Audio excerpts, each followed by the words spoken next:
Salut les enfants, comment ça va? Comment ça va? Qu'est-ce que je les aime? Ah oui, comment on les aime les enfants? Les enfants, c'est l'avenir. Vous êtes notre avenir. On est très heureux de vous retrouver pour cette nouvelle émission Torah Box School. Parce que c'est la Torah Box qui est cool. Et c'est cool. C'est cool. Vous êtes tous confinés chez vous avec vos parents et on sait très bien que vous n'avez pas pu suivre vos cours habituels à l'école.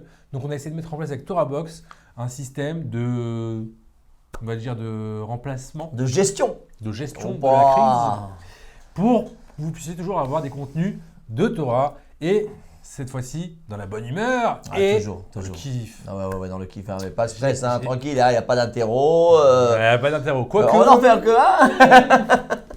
J'ai la chance d'être avec moi avec le célèbre Rav Moti Sebag. Et moi, quelle chance que j'ai avec notre ami le Rav Haïm Sebag.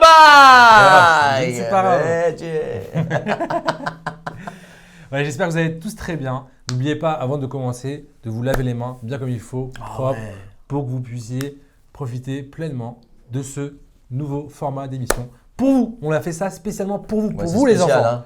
Et pour les parents, bien évidemment, pour qu'ils puissent travailler s'ils doivent travailler. Ils peuvent écouter aussi, hein, les parents. Ils peuvent écouter, c'est vrai. Ils peuvent écouter. Bon, ils apprendront aussi beaucoup de choses. Je pense, ouais. Sans plus tarder, on passe tout de suite à la première rubrique du jour qui est la Haggadah, puisqu'on arrive à Pessah là. Oh là, Pessah, c'est bientôt. La Haggadah de Pessah, quelle merveille. Et le Seder de Pessah. Oh là là. Oh là là. Comment dis-moi, qu'est-ce que t'aimes dedans? À Pessah, j'adore, c'est ma meilleure fête. Mais qu'est-ce que tu kiffes? Qu'est-ce que je kiffe à Pessah, c'est l'ambiance familiale. Il y a quelque chose de spécial, il y a un goût. Même les plats, ils ont un goût spécial. La matzah, le goût de la matzah. La matzah, je sais pas. Le msouki. Ouh là là. L'agneau, le terfesse. Ouh là là. Bon, mais à part le manger. Bébé Loya Tzalomé Metzraïm Alahmania Bébé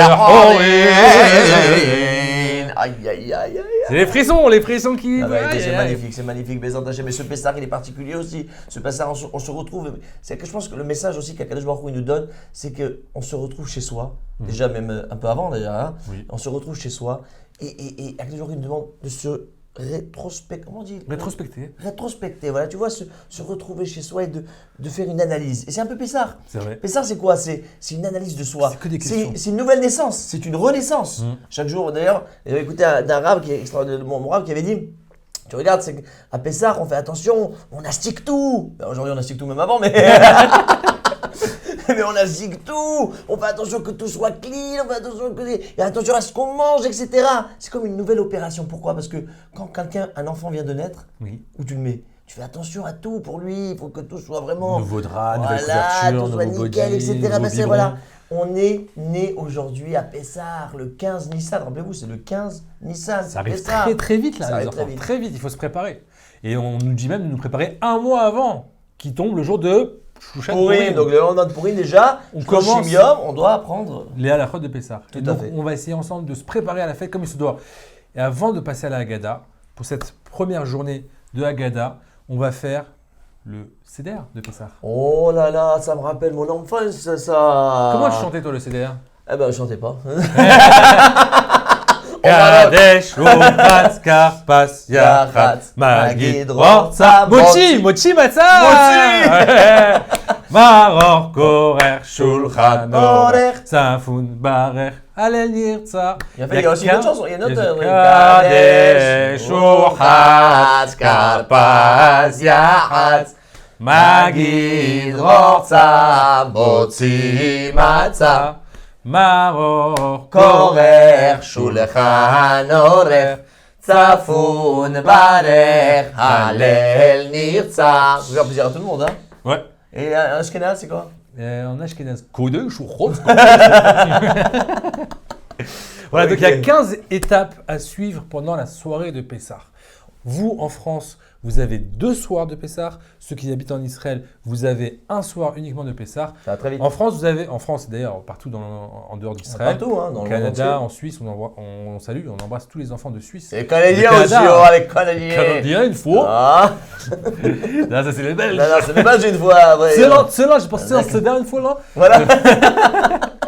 Canadien. Et donc, bon. vous avez 2 soirs, vous avez la chance 2 fois Ouais, plus de kiff. Et donc 4 kosod, les 4 verres. Et par contre, pour ceux qui habitent en Israël, vous n'avez qu'une seule chance. Il ne faut Donc, pas vous louper. Et donc il faut bien se reposer. Hein. Attention, alors ça c'est capital. Avant qu'on commence déjà le seder, le jour donc, le soir du seder, donc le 14, vous devez absolument, c'est une mitzvah, c'est obligatoire, les parents et les enfants, vous devez aller dormir. C'est une mitzvah d'aller dormir au moins 2 heures, de se reposer, de se préparer pour cette soir, parce qu'il faut bien comprendre, ce soir-là, toute la émouna, la confiance qu'on a avec les deux roues, c'est comme si on recharge les batteries là. Ouais, le téléphone, comme il dit souvent le Rav Gobert, alors tout le temps vous arrivez dans un aéroport, hein, tu cherches ton chargeur, tu cherches partout, etc. Et ça c'est un petit téléphone. Et nous, où est la recharge? Eh bien la recharge, elle est à Pessah.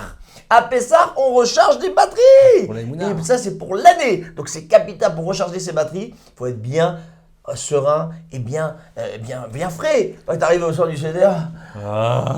Jusqu'à quelle heure, Gana? J'ai faim. J'ai faim. Quoi, 4 verres? C'est beaucoup 4 verres. Attends, vous avez mangé un vent. Et là, vous arrivez pour que le seder ait avec du punch. En pleine forme. Et surtout, de raconter beaucoup de Dvar Torah, de raconter tous les chidushim, tout ce que vous avez appris. Posez des questions, les enfants, il faut poser des questions. C'est la fête des enfants. C'est votre soir, les enfants, c'est votre soirée. Ouais. C'est vous qui devez poser des questions. Ouais. On dit il y a 4 enfants qui sont à table. Exactement, exact. Et c'est ça d'ailleurs la Gada, comment elle commence après le kiddush, c'est quoi? C'est les questions. Manishtana. Ah là, on va le faire ça après. On le fera. On va le faire après. On va rester dans l'ordre. On appelle aussi cette soirée-là l'El Shimurim. L'El Shimurim, c'est la soirée qui est gardée, qui est protégée. D'ailleurs, on ouvre la porte, il n'y a pas de problème. Ce soir, Hachem, il nous protège. Donc, au Bezrat Hachem, on va essayer de faire les 15 étapes en commençant par le Kadesh. C'est quoi Kadesh? Kadesh, je sais pas. C'est quoi le Kadesh? Tiens, dis-moi. Bah, je pense que c'est Kadesh Kiddush. Qui dit Kadesh, dit Kadesh Kiddush. Pas mal. Donc on prend le Kiddush, donc on prend un bon. Donc on est d'accord que chacun a sa coupole de vin. Ou de jus de raisin pour les enfants, bien sûr. Bien sûr. Mais moi, pour les bar mitzvah, ils peuvent mettre un petit peu de vin avec du jus de raisin mélangé. De mélanger aussi, c'est bien parce que c'est bien d'après la halakha d'avoir un peu de vin. Et chacun donc a sa coupole. Il faut bien sûr avoir la quantité nécessaire. N'oubliez pas la quantité nécessaire. 8,6 centilitres. Bien. Très bon. Donc c'est Kadesh. Et là on fait le kiddush. Tout le monde se lève. Là, on est bien habillé. On est beau. C'est très important d'être. Il y en a qui mettent la djellaba. Ouais. Bah, on est libre. C'est la liberté. C'est la liberté. Et même les rabbins disent de mettre toute l'or que vous avez. C'est une grande ségoula ça. Toute l'or que vous avez, vous la mettez à table. Ah, je savais pas. Ouais. De mettre l'or que vous avez, vous le mettez à table. On est libre. Nous sommes des rois ce soir-là. Je connaissais la pchicha des Tunisiens qui mettent avec les bijoux dans l'huile, ça, Nissan, mais ça je connaissais pas. Ah ouais, c'est une bonne même moi j'apprends des choses aussi ce soir. Donc on enchaîne Kadesh, le kiddush, ensuite Uchatz. On se lave les mains, non pas pour l'hygiène, mais pourquoi pas aussi. Ouais. Mais pourquoi on se lave les mains après le kiddush? Parce qu'on va pas manger la matzah tout de suite. Ah ben c'est ça, parce qu'on a une halakha qui nous dit Kol davar shetibulo bamashke tsarir netila belo beracha. Toute chose, c'est tout au long de l'année d'ailleurs. Une halakha que toutes les choses que vous allez tremper dans de l'eau, dans de l'huile ou dans autre chose, eh ben vous devez impérativement vous laver les mains auparavant. Et là, qu'est-ce qu'on va tremper? Et là, on arrive au troisième. Attends, on fait la bracha? Oh, bonne question. Qu'est-ce que je viens de dire? Tsarir netila, donc la netila, sans la beracha. Pas de beracha, sans bénédiction. Sans bénédiction, et ensuite on passe donc Kadesh, Uchatz, Karpas. Ah, tu vas manger là. Mais pourquoi tu presses comme ça? On a le temps, c'est vrai qu'on a le temps. On a le temps, c'est Pessah, c'est la fête. Mais non. Oui. Laisse-le. Donc Karpas. Alors Karpas, c'est quoi? Karpas, c'est le céleri. Oui, le céleri qu'on trempe dans de l'eau salée. C'est quoi cette histoire? Dans de l'eau salée. Pourquoi on le trempe dans l'eau salée? Pour nous rappeler les larmes. Les larmes des bénis Israël qui ont souffert pendant cet exil-là. D'ailleurs, un truc très sympa, Karpas, c'est parer, c'est les mots, c'est parer, donc la servitude, sa mère c'est Shishim. Shishim, c'est 60 c'est 600 000. C'est Shishim Ribo. Shishim Ribo, c'est 600 000. Donc il y avait 600 000 juifs qui étaient en exil. Et qui pleuraient. Ça, c'est Shishim parer, c'est un petit remès sympathique. Donc Karpas. Après, on passe à Kadesh, Uchatz, Karpas. Yaratz. Kessé. Wouhou. Oh. Donc on casse la matzah. En deux. Deux parties bien inégales. Une partie qui est plus grande et une partie qui est plus petite. La D'ailleurs, partie un truc très important à savoir que me disait mon Rav, c'est un peu un réveil pour la vie. Dans la vie, on ne comprend pas des choses. Il y a des choses qui arrivent, on ne comprend pas pourquoi ça arrive ça, pourquoi il y a ça, pourquoi il y a ci, pourquoi des gens qui souffrent, etc. Alors, il faut savoir une chose, qu'il y a la matzah, il y a la grande partie et il y a la petite partie. La grande partie, on va la cacher, ça va être ce qui va rester pour la ficomane. Et la petite partie, elle est là chez nous. Donc nous, on voit que la petite partie de ce monde. La grande partie, on la verra qu'après 120 ans. C'est comme un iceberg. À la Géoula, à Bezrat Hashem aussi, à la Géoula qui sera bientôt. Yavo Mashiach. Bezrat Hashem. Kadej Ochatz Karpatz, Yachatz. Magid, c'est la Haggadah. Oh, Magid Haggadah, donc raconter. Alors là, vous y allez. Hein. Alors là, il faut y aller. Mais à votre taille. Et sachez une chose, les enfants. Déjà, le plus important, les gars ils vont chercher des réductions. Ah, mais j'ai pas de Vartora. D'abord, traduisez la Haggadah. Tout simplement traduire. Vous prenez des livres aujourd'hui, vous traduisez, vous préparez la traduction. Qu'est-ce qu'elle dit? C'est quoi Manishtana Alayla? On va traduire. Il y en a, ils vont chanter Manishtana. Je vous assure, les enfants, si vous préparez la Haggadah avant le soir du Seder, vous n'arrivez pas à la table le soir du Seder en découvrant la Haggadah. Ouais. Et vous verrez, vous allez appréhender le Seder et vivre le Seder complètement différemment. C'est ça. C'est ça. Donc la Haggadah, on va faire plusieurs séances. Ouais, on parlera de ça, bien sûr. On va faire plusieurs séances sur la Haggadah, ne vous inquiétez pas, dans ta chaîne. Magid, Rortza, on se relave les mains. Ah là, par contre, on fait la bracha. N'oubliez pas qu'il y a 4 verres de vin. Le deuxième verre de vin, il aura lieu à la fin de la Haggadah. Tout à fait. Donc on en a bu un au Kiddush. Et à la fin de la Haggadah, donc à la fin de la première partie, à la fin donc de juste avant le Motzi, donc on est dans le Magid, on finit le Magid. Et là, on boit le verre le deuxième verre de vin. Et on fait une Netchilat pour cette fois-ci avec la Beracha, puisqu'on va manger de la matzah. Alors là, on va manger de la matzah. Alors là, préparez-vous. Ah oui. Oula, moi je te dis, hein. Oh, tu le sens passer. Hein. Il voit un paquet. Hein. Alors, donc on y va. Et donc là, on fait les Tilat Shadaïm. Et c'est mieux bien évidemment de manger de la matzah shmura yad pour cette mitzvah-là, puisque c'est une mitzvah d'Eoraita, c'est-à-dire une mitzvah de la Torah. Ce soir-là, de manger un kazaït de matzah. Donc il faut avoir la kavana, vous avez la concentration. Je sais que je suis en train de faire une mitzvah en mangeant. Quel kiff, on fait une mitzvah en mangeant. Donc on fait la totale, on prend une matzah shmura bien sûr et qui est fait main. Voilà. Motzi matzah. On fait le motzi matzah. Parce qu'on fait la bracha de motzi et achriat matzah. Trazak, et donc 2 brachot, donc juste avant c'est pas comme le motzi habituel, vous faites le motzi, vous mangez là. Non, attention, il y a motzi et il y a la matzah, puisque la mitzvah de matzah, comme il a dit. La on ne va pas confondre avec mochi matzah. Ah non. Donc motzi matzah, et là vous mangez les 2 kazetim. Il y a 2 kazetim. Voilà, on y va. Motzi matzah, maror. Ensuite c'est le maror. Maror, c'est quoi? Alors on est censé pas aimer ça, mais en général tout le monde aime. Maror, c'est, on va dire, c'est quoi? C'est une feuille de. Alors une feuille soit d'endive, soit de laitue, voilà. D'endive. Combien avec un petit peu de traosette. Donc le maror, c'est censé être amer. Maror, michoum. Mar. Parce que justement, Vaimareru et Rayehem, et donc ils ont rendu amer leur vie. Et donc, ils ont souffert. Donc, tout ça, c'est bien sûr se rappeler et de vivre cette situation-là et de comprendre que nous étions dans l'amertume et Akadosh Baruch Hu nous a délivrés. Et ensuite, on met un petit peu de recette pour nous rappeler aussi le ciment qu'il y avait dans les briques qui faisait Bnei Israël. Bravo. Et c'est un kiff la recette. Oh là là. Mais je te rappelle, c'est censé pas être bon. Hein. Moi, je mange une tonne. Ensuite, et là, Là, c'est le gros sandwich. C'est le big sandwich. Sandwich, entrecôte. Non, sandwich. Matzah. Laitue.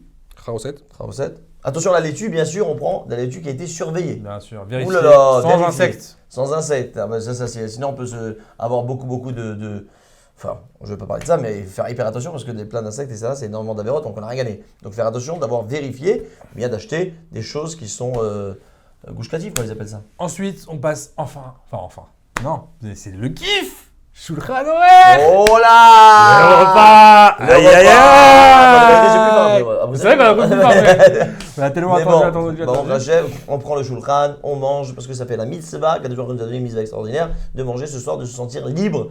Baruch Hashem, ça c'est Shulchan après ça. Shulchan Aruch. Tsafoun. Ensuite, il y a le Tsafoun, c'est-à-dire la ficomane, qui est le dessert. Que nous avons gardé, donc la première matzah que nous avions coupée en 2, nous avons gardé. Donc ça, d'ailleurs, vous allez dire à vos parents qui vous cachent, la ficomane. C'est la ficomane qui vous la cache, et celui qui la trouve, eh bien, il recevra le pactole.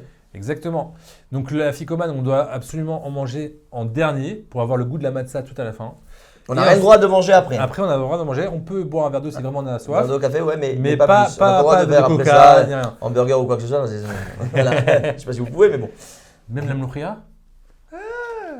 Alors, Shulchan Aruch. Safoun, Barer. Birkat, on a bien mangé. Un beau birkat. Alors, vous faites un birkat. un birkat extraordinaire. Ok, un birkat doucement, mot à mot, parce que ça c'est la bracha pour toute l'année. Qui est aussi une mitzvah d'ailleurs, des oraïta, parce que c'est Oui. une mitzvah de la Torah, le birkat. Mitzvah ve'achalta ve'savata, tu mangeras et tu seras rassasié, ou ve'larta et tu feras la bracha. Il y a 3 mitzvahs de oraïta ce soir-là. Il y a le fait de manger la matzah, le fait de raconter la sortie d'Égypte et ce birkat là. Hazak.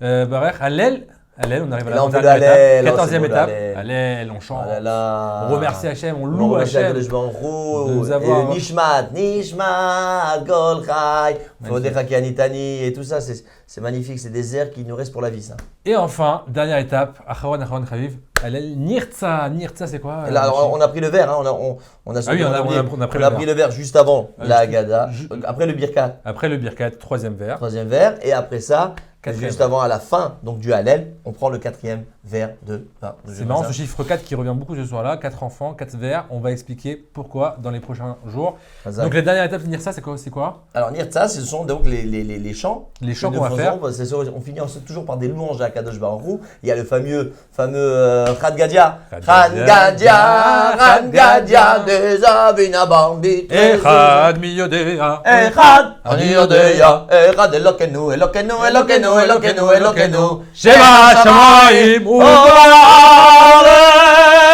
U'Baaretz. Nickel. Voilà, c'était très. J'ai Bah pas ouais, de c'est mots ça. pour exprimer. T'es déjà cette ému, première. toi. Ah oui, je suis ému. J'ai des C'est frissons, vrai j'ai les poils qui se que dressent. ça nous donne toujours des frissons. Donc voilà, j'étais très content de vous présenter ce CDR des 15 étapes. Hazak. Voilà, j'espère que vous avez kiffé. On reste connectés, on reste ensemble tout de suite. On se retrouve juste après ça.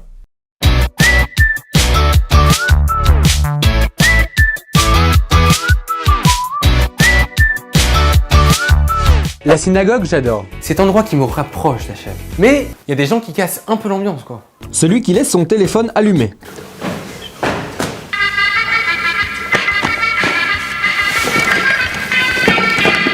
Celui qui ne sait pas éteindre son téléphone.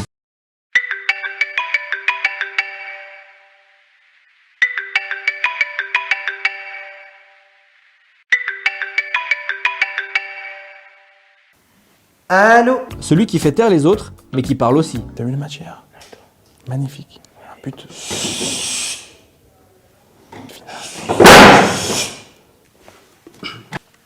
Il y a eu un match hier? Ouais, il y a eu un but de Barthez. Le ministre officiant qui se croit à l'Eurovision. Nagdisha v'naritza kenoam siya. Celui qui ne veut oublier aucun malade du peuple d'Israël. Messieurs, bénédiction pour les malades. Alors, David Ben Masouda, David Ben Khalfala, Fortune Ben Mercedes, Sultana Ben Dourdada, Georgette Ben Fricha, Mickey Ben Disney. Les enchères qui n'en finissent plus. Ouverture du Echal, première montée, Agba de la Torah, deuxième montée, troisième montée, quatrième, cinquième, sixième montée, Maftir, ma montre, oui. Celui qui amène son bébé.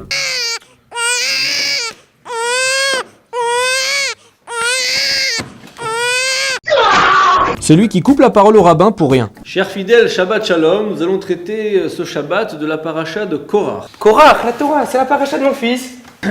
Nous voyons comment la femme de On Ben Pellet, Quoi une plaide? On Ben Pellet, a empêché son mari de se rebeller contre Moshe Rabbeinu. Ah. Lui, Moshe Rabbeinu, c'est un vrai rabbin, tu vois? Un vrai rabbin. Celui qui fait la Hamida à voix haute. Arlanu avinu kiratanu ajanu darata. Barurata. Celui qui se prend pour l'arbitre pendant la lecture de la Torah. Be'eretz Kenaan, ele Tuldot Yaakov, Toldot, monsieur le rabbin. Joseph, Yosef, monsieur le rabbin. Vayaged Lehav, Vayoshifu Od. Bah, Yosifou. Celui qui apprête monter à la Torah se prend pour le président de la République. Ten à Torah.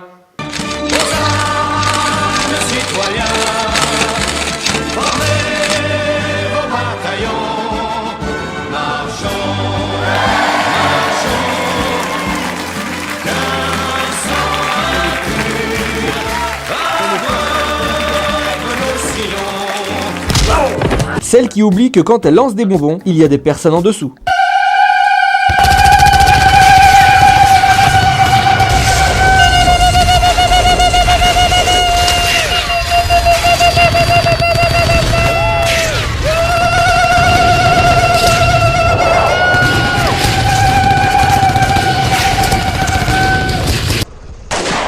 le Chazan, qui a pour mission de finir la tefila en moins de 10 minutes. Monsieur Cohen, votre mission, si vous l'acceptez, terminez la prière du matin en moins de 10 minutes, sinon votre café refroidira.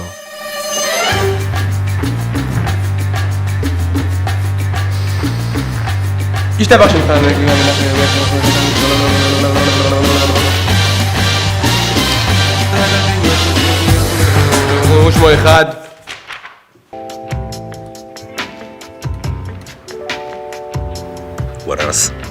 Bon allez, faut pas oublier que la synagogue c'est surtout ça. Vous voulez un stylo phonétique? Messieurs, David Ben Yosef est malade, qui veut prendre un télim pour lui? Les amis, en l'honneur des mariés, qui douche après la tfila? Si tu aimais la vidéo, abonne-toi, laisse un commentaire en dessous de la vidéo ou sur torabox.com/darka. Partagez-la un maximum et que Dieu vous bénisse.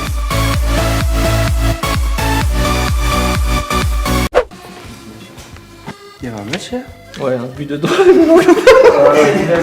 Il y a eu un but hier? Un gros but. Avoue que c'était très bien. C'est top!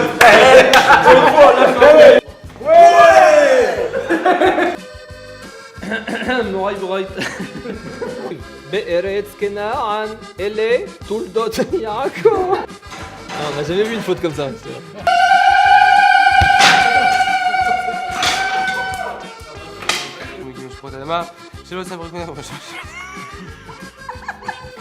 Il y a eu un match hier? Et comment?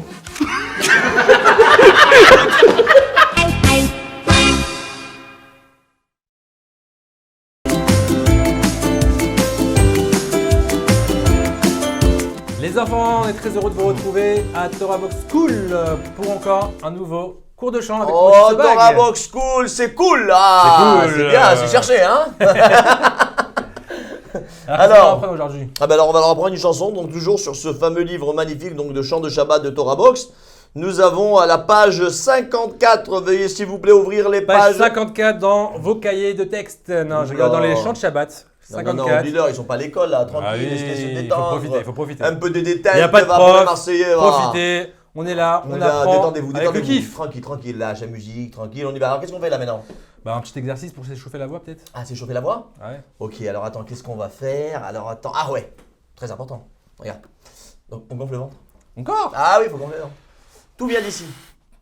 Faut que tu vient du saches. ventre. Tout Ah vient oui, du ventre. ah oui, c'est Ah, une c'est pour ça que les chanteurs ils mettent la main sur le ventre. Oui, bah c'est pour sentir comme ça un peu que ça. Ça mais c'est Ah, de moi, là je que croyais ça que c'est parce part. qu'ils avaient beaucoup La mangé. voix, ce n'est rien qu'un. Moi je croyais un qu'ils mettaient passage. la main sur le ventre Non, parce qu'ils avaient beaucoup la mangé. paella, ils ont Ah, la paella, c'est voilà, ça c'est aussi. ça. Donc on y va. Donc ils prennent donc le voilà et après ça, est-ce que tu sais faire ça?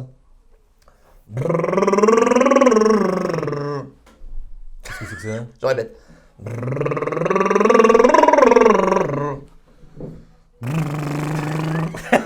On dirait une moto. Regarde.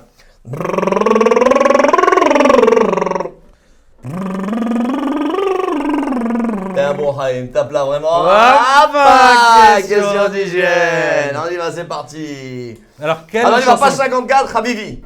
Alors, Habibi, c'est un chant, il faut bien le comprendre, qui nous parle de la délivrance finale Be'ezrat Hashem. Et on y est, les enfants, On y est on en y plein est. dedans. Alors là, je peux vous dire, on y est en plein dedans. Et c'est la construction Be'ezrat Hashem du 3e Beth Amikdash. Et donc hier on a appris une chanson pour Shabbat, là on va apprendre une chanson pour le 3e Beth Amikdash. Beth Quand il y aura Amikdash, Mashiach, vous allez pouvoir Beth chanter ça. Amikdash, Bimera, Bimera, Beya, Beya, mais Beya. carrément. C'est pas ça, la chanson. On y va. C'est parti. Habibi. Ta-la-la-la. Ya Habibi.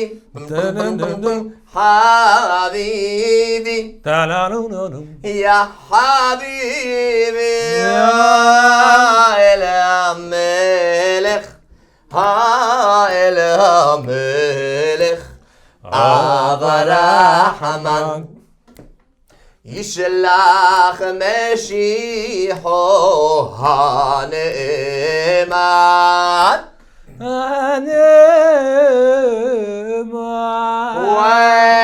ויבהר החמן שמע קולנו שלח בן דוד ויגאלנו Avarachaman Shema Kolenu Shelach ben David ויגאלנו. אוי ונשוב לציון, עיר קודשנו, ונשלוט בה ביד רמה. Allez, tous ensemble.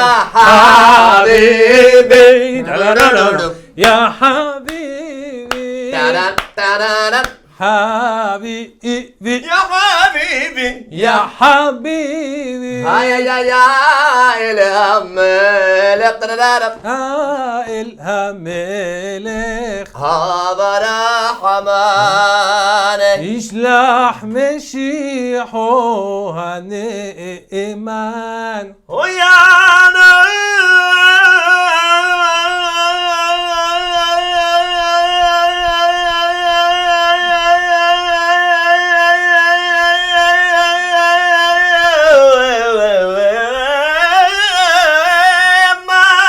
הופה, כפיים, כפיים לזכר ולזרם. Et donc ça, c'est Be'ezrat Hashem que le Beth Amikdash nous soit reconstruit avec l'allumage de la menorah dans le temple. Amen. Et Be'ezrat Hashem le pèlerinage lors des 3 fêtes, on arrive à Pessah et on chantera ça Be'ezrat Hashem. Tous ensemble, tous La réunis, les Shuvah. enfants, les parents, Torah Box avec tout le monde, la France, Israël, tout le monde réuni. Tous ensemble. On est très content que vous ayez appris cette chanson et on se retrouve tout de suite après ça.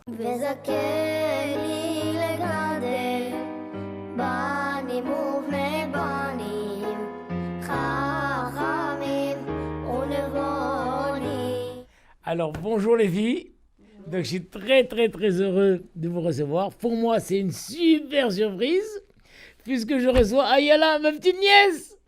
D'habitude on fait connaissance et voilà on se connaît. Alors vraiment merci Hachem, je suis fou de joie. Et toi Bracha aussi, je suis très content de faire ta connaissance. Toi tu es déjà connu dans la maison puisque ton frère est un habitué. Alors voilà, c'est familial. Alors on respecte la loi. Donc on ne s'est pas préparé du tout, vous êtes d'accord? Vous savez même pas de quoi on va parler. Voilà. Est-ce que vous savez combien de travaux interdits il y a le Shabbat? Quelque chose. Oui, Oui, 36, ouais. 4, 2, Non, je sais pas moi. 36, 37, 38, ah! Tu brûles? 39. Ah! Ayala, bravo. 39 travaux interdits. Alors, ça serait formidable de les apprendre tous. On va commencer aujourd'hui par la première série. Il y a une première série de 11 travaux. Donc si je vous dis, connaissez-vous les 11 travaux, vous allez me dire... Non. Non? Ah ben je suis content, voilà, j'espérais. Si vous m'aviez dit oui, on les connaît, alors c'est fini, mon cours est perdu. Vous m'avez dit, bah non, on les connaît pas. Eh bien, vous allez voir comment je suis un magicien. Et j'espère que je vais vous faire retrouver ces 11 travaux. Et c'est ça, un vrai professeur, c'est quelqu'un qui réussit à faire sortir de chaque enfant les connaissances qu'il a en face de lui. Et les 11 travaux, je vais vous dire, c'est les 11 travaux nécessaires pour arriver à la fabrication d'un bon pain, par exemple. Voilà, on a un bon pain. Oh! Qu'est-ce qu'il est bon ce pain? Est-ce que ce pain il a poussé sur un arbre? Non. Non. Il y a eu des étapes pour le fabriquer. Voilà. Alors on va essayer de remonter avec notre bon sens aux étapes. Quelle est la première étape Donc la première étape, forcément, elle se passe dans un champ. Il y a un champ, d'accord? Voilà. Le pain, il ne va pas pousser du champ. Voilà. Voilà. Tiens, un monsieur qui est devant son champ. Voilà. Quelle est la première étape? Il doit faire pousser. Qu'est-ce qu'il fait? Il danse sur le champ. Il fait quoi? Il fait pousser du blé. Bon, mais comment il fait pousser du blé? Il dit allez, pousse le blé! Pousse le blé! Il fait un trou, il met des graines, je crois. Attendez, mais tu m'arrêtes. Bravo. Il fait un trou déjà. D'accord. Alors, ce trou, comme ça, il va tout au long du champ. Il va ramollir la terre pour que le grain, quand on va le mettre, il pourra s'enfoncer dans... D'accord, il va ramollir la terre, remue. D'accord, il est sur une charrue. Il avance, souvent c'est avec un taureau qui est devant, et derrière il y a une grande pointe comme ça, qui remet la terre, Vous connaissez comment on dit cette étape, comment ça s'appelle? Ouais. Labourer. Bravo! Aïe Allah. Labourer. En hébreu, on dit Horesh.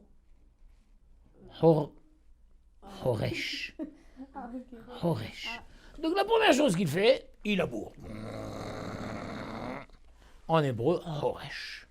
Une fois qu'il a labouré et donc il a préparé la terre, il a ramolli la terre à recevoir le grain, qu'est-ce qu'il fait? Zoréa. Zoréa. En français, vous savez comment on dit Zoréa? Il plante. Plantez, bravo, c'est pas mal, vous êtes des petites israéliennes, voilà. Il plante, semer, il sème. Alors il a un gros sac comme ça, et il va pas mettre chaque grain comme ça, non. Il sème. Il lance des dizaines de grains. D'accord? Il a semé. Et maintenant? Côtière. Voilà, mais concert, mais quoi, tout de suite il est concert? Ah non, il doit mettre de l'eau. Hein? Alors il met de l'eau, mais des fois c'est difficile de mettre de l'eau dans un champ. Alors qui c'est qui met l'eau? La pluie. La pluie! Donc c'est qui envoie la pluie? Hachem. Hachem. Donc le paysan, qu'est-ce qu'il fait pendant ce temps-là? Il prie Hachem, Hachem, je t'en prie, envoie la pluie. D'accord? Et Hachem, il envoie la pluie. Et si des fois ça manque, avec le tuyau, d'accord? Il arrose. Et le blé, il a poussé. Et à un certain moment, il va faire ce que vous avez dit. Côtière. Il coupe le blé. En français, on appelle ça moissonner. Donc, il a labouré. Il a semé. Maintenant, il moissonne. En hébreu, Horesh, Zoreya, Kotser. Une fois qu'il a semé, il a labouré, il a moissonné. Alors, comment il va faire? Il faut rassembler tout ce blé-là. Il va faire des gerbes. Il prend des gros paquets, il attache. Des gros paquets, il attache. Quand je vous parle de faire des gerbes, ça vous rappelle pas une histoire de quelqu'un qui a rêvé de gerbes? Ah oui, Yosef. Yosef, il a rêvé justement de ce moment-là. On était dans les champs et on était en train de faire des gerbes. Et tout d'un coup, vos gerbes se sont levées, elles ont entouré ma gerbe et se sont postérées. Tu comprends, c'est ça? Donc on fait des gerbes. Ça s'appelle en hébreu méhamer. Méhamer, en français, gerber. D'accord, gerber. Une fois qu'il a fait ses gerbes, on amène une charrette, d'accord? On met toutes les gerbes dans la charrette, on sort du champ, et devant le champ, il y a un terrain plat. On descend les gerbes, et qu'est-ce qu'on va faire maintenant? On va les détacher. On détache les herbes, et qu'est-ce qu'on veut essayer de faire maintenant? La farine. Oh, c'est trop tôt, là. Bravo. Retiens ce que tu as dit, Ayala. Retiens. Mais on est encore trop tôt pour arriver déjà à la farine. La gerbe, c'est quoi la gerbe? Il y a l'épi de blé. Et là-bas, il y a tous les grains dedans. Qu'est-ce qu'il va falloir détacher les grains. Voilà. Et sortir les grains. Détacher les grains. Oui. Alors, ça s'appelle, on va battre le blé. Donc, l'endroit où on met, ça s'appelle l'aire de battage. L'aire de battage. Et il y a plusieurs manières de battre le blé. D'accord? Avec une planche, on marche dessus. Plusieurs manières. L'essentiel, c'est de sortir les grains de blé de leur enveloppe, de l'épi, tout. D'accord? Ça y est. Maintenant, une fois qu'on a bien fait, ça y est, les grains de blé sont sortis. Mais est-ce qu'ils sont séparés? Ils sont comment? Tout mélangé. Mélangés avec tout le reste. Alors maintenant, il va falloir qu'on fasse quoi? Mais séparé. Séparer. Comment on fait pour séparer? Vous savez? On tamise. Oh, tu vois, oh là là, mais vous êtes très forte. Tu as dit on tamise. C'est vrai, mais l'opération de tamiser, c'est plus tard, c'est pour la farine. On va vanner le blé. Vanner le blé. On prend un récipient, un panier, à 2 manches comme ça, où il y a d'autres systèmes, qui s'appelle un vent. V-A-N. On travaille et on lance en l'air comme ça. On lance en l'air. Et le vent vient, piou, souffle sur les tiges et sur les peaux et tout. Et qu'est-ce qui retombe? Une graine. Le grain. On met de côté les grains. On reprend encore. Voilà. D'accord? Et donc, cette opération, en français, s'appelle vanner, avec un vent, V-A-N, et en hébreu, ça s'appelle zoré. Zoré. Tu comprends? Voilà, ça y est. Donc là, de côté, on a tout, on a la paille, toutes les tiges et tout qu'on va utiliser. On va pas les jeter. On va utiliser. Qu'est-ce qu'on va faire de toute cette paille, de tout ça? On va donner à manger aux animaux. On va peut-être faire même des literies pour les animaux. On va faire des choses. Et là, maintenant, nous avons les grains. Oui. Mais est-ce qu'on a que le grain? Non. Il y a peut-être aussi des petits cailloux. Il y a des petites choses là. Nous, maintenant, on veut sortir vraiment que le grain. Alors, on va faire quoi? On va tout ramasser et on va trier.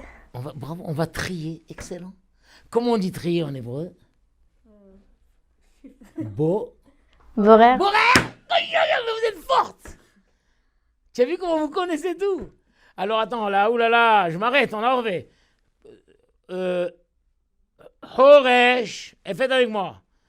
Zoreya, Kotser, Me'amer, Dash. On avait tu Dash? Zoré, Borer. On est à 7. Ça y est, maintenant on a été borer. On a maintenant des sacs pleins de grains de blé. Mazetov. On s'approche du pain, mais on en est encore loin. Où est-ce qu'on emmène ces sacs de blé? Dans une usine. Dans une usine. Comment s'appelle cette usine? Et on va faire quoi dans cette usine? On va moudre ça pour faire de la farine. Farine. Quel est le nom de cet endroit où on moud le blé et on fait la farine? C'est quelque chose... Le moulin. Le moulin! Bravo! On les emmène au moulin. Quand on les emmène au moulin,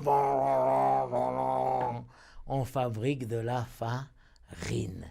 En hébreu, ça s'appelle, on est tohen. Tohen. On rentre le blé quelque part, et là ça sort de la farine. Une fois qu'on a cette farine, oui, des fois la farine, il y a des grumeaux, il y a des fois comme des cailloux de farine encore. Elle n'est pas encore toute fine, la farine. Il faut là, ce que tu as dit tout à l'heure, Tamiser. La tamiser. On tamise la farine dans un tamis. Waouh. Et là, c'est de la farine qui coule, là. Waouh. Alors, on a fait déjà combien de mélachot en tout? On recommence. On a été Horesh, Zoreya, Kotser, Me'amer, Dash, Zoré, Borer, Tohen. Maintenant, on a tamisé, ça s'appelle Meraked. Et ça y est, donc on a fait 9. On a de la belle farine maintenant. Qu'est-ce qu'on fait maintenant? On rajoute à la farine de l'eau. On rajoute de l'eau et on va fabriquer la pâte. Ça s'appelle lâche. Et une fois qu'il a fait la pâte, il a formé son pain. Qu'est-ce qu'il fait maintenant? Dans le four. Il la met au four. Ça s'appelle au fait. Alors, regarde-moi ça. Ayala, tu vas me dire tout. À vote, s'il te plaît. À vote. Avot melachim 40 Non, chaser melachot. rachat. À vote, melachot. 40 chaser rachat. Voilà. Ça veut dire quoi, Barim Hazerhat? Qu'il en manque une. 40 moins 1. Ça fait combien 40 moins 1? 39. Et tu me lis, vas-y. Azorea, Achoresh, Akotser, Ameamer, Adash, Azore, Aborer, Atochen, Ameraked, Alash, Aofe, Agozer. Ah, eh bien, on fait. Tu comprends? En français. On a commencé par quoi? Ici. C'est quoi déjà le premier? Alors voilà. Ah, là, j'attends une question formidable. Mais j'attends une question formidable. Voyons. Azoria, ça veut dire celui qui sème. Et celui qui laboure. Il sème, il laboure, c'est quoi ça? Il moissonne, il gerbe. Vas-y. Il bat le blé. il vanne le blé, il vanne le blé. Ok, il vanne. Et là, il trie. Ah ouais, un horaire. À Torren, il écrase. Il écrase, bravo, c'est encore extraordinaire. Il moue le blé. Raquette. Il tamise. Ouais. Il tamise, il lâche. Il pétrit. Et en fait, il met dans Il met au four. Excellent. Alors, j'attends la question, je relis. Il sème et il laboure. N'avez-vous pas une question? Zoreya vehoresh. C'est pas avec Otter. Après Vécoser. Mais nous, comment on a appris, nous? C'est ce qu'on a appris, nous? On a dit qu'il les aurait en premier, ensuite il Horesh? Comment on a appris? Horesh et Zoréa. Horesh les aurait. On a dit que d'abord il laboure et ensuite il sème. Pourquoi le Tanaï dit là qu'il sème et il laboure? C'est une bonne question? Parce que le Tanaï veut dire que parfois, une fois qu'on a labouré la première fois, on a mis le grain, mais on voit que le grain, il ne s'enfonce pas dans la terre. La terre, elle est encore trop dure. Alors il est obligé de faire quoi? De la ramollir. De la ramollir, et donc il laboure une deuxième fois. En vrai, c'est comme s'il y a marqué à Horesh, à Zoréa, vers Horesh. Il y a des cas où il doit labourer une deuxième fois. Tu comprends? Mais normalement, on laboure avant. Vous avez compris? Allez, à toi, Bracha. Tu me relis bien ça. Vas-y. Azoreya. Azoréa והחורש והקוצר והמהמר הדש והזורע והבורר הטוחן והמרקד והלש והאופה. Excellent, vous lisez l'hébreu mieux que moi. Vous êtes parfait. Voyons en français maintenant. Alors, voyons en français. Azoréa, c'est, je crois Il sème. qu'il sème. Il laboure, je crois, après. Tu peux l'aider, vous pouvez vous aider. Allez, à deux. Moi, je me retire. Il laboure, bravo. Il cueille, je sais Il cueille, bravo. Il cueille. Le vrai mot, c'est moissonner, bravo. pas. Moissonner. Améamer, c'est quoi déjà? Il fait des gerbes. Il fait des gerbes. Germer. Adash, c'est il écrase. Bravo, il écrase, il bat le blé, bravo. Veazoréa, c'est. Vazoré. Il vanne. Il vanne. Aborer, Il trie. trie, ouais. Atochen, ouais, mais on l'a. Il tamise. Veameraked. Non, non. Non, qu'est-ce que tu as dit alors? Attention. Atochen. Il moue. Il moue. Ameraked. Il tamise. Vealash, il Fétri. Bravo. Excellent. Excellent. Dites-moi, combien de corps de métier il y a ici? Vous savez ce que c'est un corps de métier? Ça veut dire combien de personnes qui travaillent ici? En fait, il y en a un qui fait genre le début. Et il y a un qui fait le début, bravo. Comment on l'appelle celui-là qui fait le début? En français, on va dire ça, un cultivateur, un laboureur. Jusqu'où va le premier métier? Aofé, celui qui le met dans le four, je crois. Il va jusqu'au four? On a appris 11 mélachot. Le premier, le cultivateur, son rôle, il va jusqu'où? Côté, je crois. Non, après qu'il a été Kotser, c'est toujours lui qui est Méhamer. Il l'emmène au bout du champ. Alors, dès qu'il l'emmène dans l'usine, quoi. Alors, donc, c'est quoi sa dernière mélacha qu'il fait, dis-moi? À l'âge. Non, c'est pas lui qui fait. C'est pas à l'âge, non, pas du tout. À Borer. À Borer. Bravo, le cultivateur, parce qu'après à Borer, qu'est-ce qu'on a? On a des sacs de blé, ça y est. Le cultivateur, il a terminé son travail quand il a fait des sacs de blé. Ces sacs de blé, il les amène où? À l'usine. Comment s'appelle cette usine? Le moulin. Au moulin. Comment s'appelle celui qui travaille au moulin en français? Le meunier. Il les emmène chez le meunier. Et le meunier, il fait quoi? Il les écrase et il les tamise, quoi. Il tohen et meraked. Et le meunier, il a maintenant des beaux sacs de quoi? De farine. Et ces beaux sacs de farine, il les emmène chez qui? Chez l'OP. Chez le boulanger. Bravo. Donc nous avons 3 corps de métier. on a le cultivateur, le laboureur, qui fait les 7 premiers travaux. Ensuite, il y a le meunier qui en fait 2 autres. Et le boulanger qui fait 2 autres. 7 plus 2. 7 plus 2. 9, 9 plus 2. 11. Vous avez compris? C'est beau, les enfants? Voilà, maintenant, vous savez quand vous allez avoir un bon pain devant vous et que vous allez faire pour rattacher tu imagines? Il y a eu 3 corps de métier. Il y a eu 9 étapes pour arriver à ce beau pain. Merci Hachem! On fait la bracha avec une autre kavana maintenant. Hein? Tu comprends? Et ça qui est beau de savoir d'où provient ce qu'on mange. Ça vous a plu les enfants?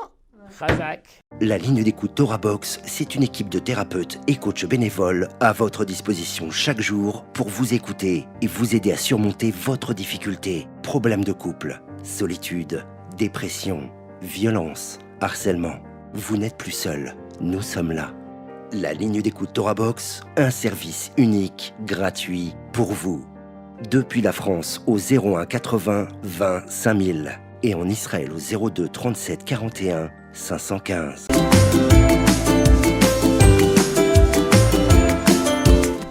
Et on se retrouve sur Torah Box School. La question d'hygiène. Ok. Comment ça va les enfants? Vous allez bien? Quoi tu veux qu'ils aient? Il y a 2 minutes, ils étaient là, ils étaient bien, il n'y a pas de raison qu'ils ne soient pas bien. Hein. On sait jamais, peut-être qu'ils ont Non, vu quelque chose qui ne tout. parle pas. Non. Non, c'est quoi. pas bon, c'est quelque chose qu'il faut. Qu'est-ce qu'on va voir maintenant? Qu'est-ce qu'on fait en fait maintenant? C'est pas, qu'est-ce qu'on fait là maintenant? Maintenant, c'est le moment du jeu. C'est quoi ça? C'est quoi ça? Je suis la voix du jeu. La voix du jeu? La voix du jeu encore? Oui. Et je vais vous lancer le défi de la voix. Le défi de la voix? Oui, je vais vous poser 3 questions. Non. Vous l'entendez la voix, J'aime les pas enfants? les questions, moi. J'aime pas les Les enfants, questions. vous entendez la voix? Si vous répondez correctement, vous pourrez continuer votre émission tranquillement. Dis-moi, il nous menace, le gars. Oh! Mais si vous vous trompez... Moi j'ai envie de continuer pour les enfants, moi, pour les enfants. Les enfants, ils veulent, non. Mais si vous vous trompez, je vous lancerai un gage. Un gage. C'est-à-dire, si on gagne, on continue. Si on continue, en plus, on doit payer. Si tu perds, t'as un gage, sinon tu Dégage, dégages. Première question. Quel était le second prénom de Sarah Imenou? Sarah Imenou. Ah oui, Iska. Iska, Iska, c'est Iska. Shakol Sachin Beyofia. Que tout le monde parlait de sa beauté. Est-ce que vous validez la réponse? Oui. Bah ouais, validé, dis-moi. Eh bien, malheureusement, c'était une bonne réponse. J'ai bien aimé ce truc-là, malheureusement. Bonne réponse, pas mal. Allez, elle est bien cette voix. Deuxième question, merci. Deuxième question. Il répond en plus. Ouais. Quel était le nom du père de Shimshon? Shimshon. Ton mémoire là. Shimshon Elkana, non? Non, pas Elkana, Elkana. Elkana, c'est Shmuel. Shimshon. C'est quoi déjà? Ça me sort de la tête. Ushmo. Mais. Ah! Attends. Ah! Un indice. Un indice. Par quelle lettre ça commence? Je l'ai sur la bonne. Ce n'était pas Elkana. Bah voilà, ah, mais il est bon, Elkana. Bah oui, d'accord, mais c'est qui? Bon, j'ai un autre indice si vous allez, voulez. vas-y, on va l'entendre. Ça commence par un même. Oh oui! Manoir! C'est sûr. Ushmo, Manoir. Est-ce que vous validez la réponse? Oui, on valide. Il va pas me faire le même coup encore malheureusement et tout ça. Ah oui, bah malheureusement c'était aussi une bonne réponse. Allez, bon, lui. Yes, 2. Qu'est-ce que vous savez me dire sur Shimshon par exemple? Shimshon c'était Gibor. Mais attention, c'est un nazir. Tout le monde se croit que Shimshon c'était les muscles. Fais-nous le truc des muscles là. Rien à voir. C'est marqué que dans la Gemara que Shimshon, Shimshon, Bichla, la Gemara elle dit quelque chose d'incroyable. Il n'avait ni de pieds ni de mains. Hein? Comme ça, il dit la Gemara. C'est pas vrai. Ouais. Guidé. Quelle force il avait? La Gemara, elle dit, c'était une force spirituelle. C'est pas une force, le gars, j'imagine que c'est Shimshon. C'est rien du tout. Oubliez les films, rien du tout, c'est rien du tout. Shimshon, c'est toute une force spirituelle. C'est marqué qu'une fois qu'il a fini un combat avec le lion, c'est marqué qu'il n'arrivait même pas à se lever, rien pour ramasser, pour essayer de prendre quelque chose dans sa bouche, tellement qu'il était faible. C'était Akadosh Baruch Hu, il lui envoyait une force, à un moment, c'était une force spirituelle, pas une force qu'on s'imagine. Troisième question. C'est un navi, Shimshon, hein, qu'on soit clair. Shimshon, c'était un navi. C'était un nazir, il avait les cheveux longs, il ne buvait pas de vin. Je vous pose la troisième question. Attention, si vous répondez mal, tout ce que vous avez gagné avant, ça ne servira à rien. Oh. Ah oui, mais c'est comme ça. Ça ne sert jamais à rien parce que les enfants, ils ont appris quelque chose, monsieur Lavoie. Monsieur Lavoie.